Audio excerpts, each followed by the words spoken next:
మాజీ సీఎం జగన్ సొంత నియోజకవర్గమైన పులివెందుల రాజకీయాల్లో ట్విస్ట్ మీద ట్విస్ట్ జరుగుతూ ఉంది.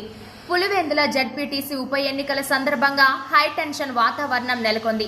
ఇలాంటి సమయంలో మాజీ సీఎం జగన్ బాబాయ్ వైఎస్ వివేక ఇంటికి జమ్మలమడుగు ఎమ్మెల్యే ఆదినారాయణ రెడ్డి వెళ్లారు. వివేక హత్యకు ఆదినారాయణ రెడ్డే కారణమంటూ కడప ఎంపీ అవినాష్ రెడ్డి తనకు చెప్పాడని, దానికి ఒక లేఖపై సంతకం చేయాలని తనను కోరగా తిరస్కరించినట్లు వైఎస్ సునీత గురువారం వెల్లడించారు. ఇది జరిగిన ఒకరోజు తర్వాత వివేక ఇంటికి ఆదినారాయణ రెడ్డి వెళ్లడం రాజకీయంగా ప్రాధాన్యం సంతరించుకుంది. వివేక సతీమణి సుభద్రమ్మ, కుమార్తె సునీత, అల్లుడు రాజశేఖర్ రెడ్డితో ఆదినారాయణ రెడ్డి సుదీర్ఘంగా చర్చించారు. పులివెందుల ఎన్నిక నేపథ్యంలో ఈ భేటీ తీవ్ర చర్చనీయాంశమైంది.